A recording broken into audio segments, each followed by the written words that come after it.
collateral securities. Yeah, just please conclude.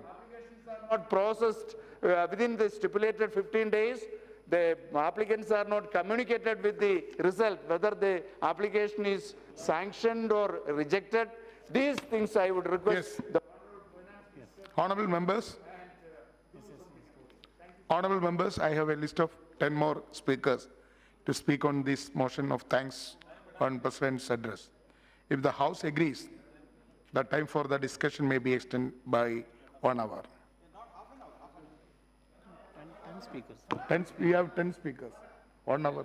तो जल्दी जल्दी करिए ना, फास्ट Yeah, 5 minutes. करिए बहुत जल्दी, Yes. Fast Okay. Then Minister of State may sit because there is some other that may be kindly allowed. Yes. Chair, I have no objection. No objection. Srirang Appa Barne.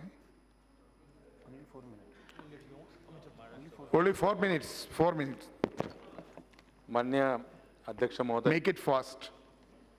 21वीं सदी में नए दशक के राष्ट्रपति के अभिभाषण में केंद्र सरकार की विभिन्न सफलताओं को रेखांकित किया है और आंकड़ों के माध्यम से अनेक योजना से कितने लोगों को लाभ मिल सकता है, इसका ब्यौरा राष्ट्रपति जी के भाषण में न्यू इंडिया के स्थापना की बात की है। हम सभी संसदों से अपील करता है कि इस देश की जनता की आशाओं और आकांक्षाओं को पूर्ति और राष्ट्र हित के लिए सब मिलकर काम करें। सरकार ने राष्ट्रपति अभिभाषण के माध्यम से विभिन्न आंकड़े प्रस्तुत किए जिससे उज्ज्वला योजना के माध्यम से 8 करोड़ गरीबों को मुफ्त गैस कनेक्शन दिया, 2 करोड़ गरीबों को घर दिया, 38 करोड़ गरीबों को बैंक खाते में दिए और 2 सबसे महत्वपूर्ण जिसका निर्णय है, जिसका जिक्र मेरे नेता आदरणीय बाला साहब ठाकरे हमेशा करते थे। मुख्यमंत्री माननीय उद्धव जी ठाकरे ने जी उसकी पूर्ति के लिए सरकार को सपोर्ट किया है। ये पहला निर्णय है कि अनुच्छेद 370 और 35(1) को हटाने को सरकार ने जो काम किया उल्लेखनीय, मैं उसका समर्थन करता हूँ।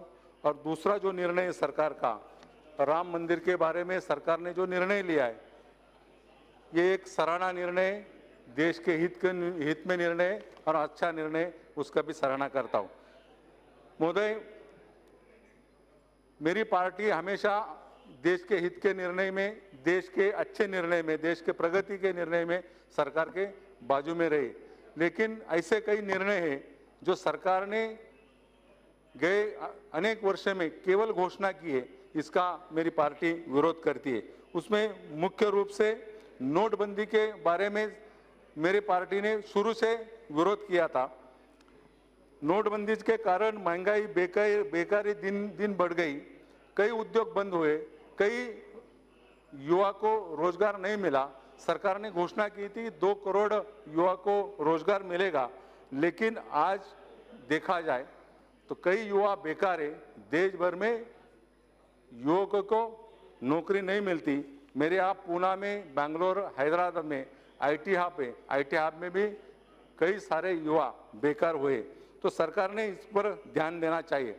इस राष्ट्रपति के अभिभाषण में कृषि के लिए, खासकर किसानों के लिए बड़ी पैमाने में घोषणा की है, लेकिन सरकार ने घोषणा की थी 2022 तक किसानों का आमदनी दुगना करेगी, और इस लक्ष्य की घोषणा सरकार ने की थी। वास्तव में आमदनी दुगनी नहीं हुई और किसानों की हालत वैसी है, कई सारे किसान आत्महत्या करते, सरकार का उस पर ध्यान नहीं।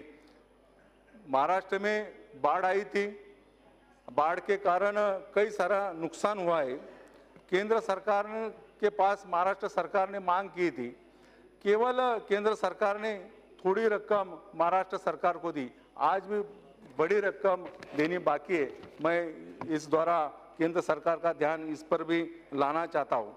केंद्र सरकार द्वारा आवास योजना की घोषणा हुई, कई सारे ग्रामीण इलाकों में, शहरी इलाकों में इस योजना का अमल करना चालू है, लेकिन केंद्र सरकार ने महाराष्ट्र को खासकर ये योजना का हफ्ता नहीं देने के कारण ये योजना रुकी है। मैं मेरे एक 2-3 बात यह कहना चाहता हूँ। आज देश में ग्रामीण क्षेत्रों में लगभग 15 करोड़ घर ऐसे जहां पाइप से पानी सप्लाई नहीं होता। दूषित पानी पीने से कई सारे लोगों को बीमारी होते हैं, उसमें खासकर कैंसर की बीमारी हो रही है। मैं खत्म करता हूं, कैंसर की बीमारी होती है। कर इस पर सरकार ने ध्यान देना चाहिए, क्योंकि महाराष्ट्र गवर्नमेंट ने नदी विकास प्रकल्प के लिए 3,850 करोड़ रुपए मांग की है। सरकार ने आज तक उस पर ध्यान दिया नहीं। पूरी देश भर की नदियां सुधार करने की आवश्यकता है। ज़्यादा से ज़्यादा सरकार ने जो घोषणा की है राष्ट्रपति अभिभाषण के द्वारा, इसकी पूर्ति करे, ये बात रखकर मेरी बात खत्म करता हूं। धन्यवाद। Sri Tejasvi Surya.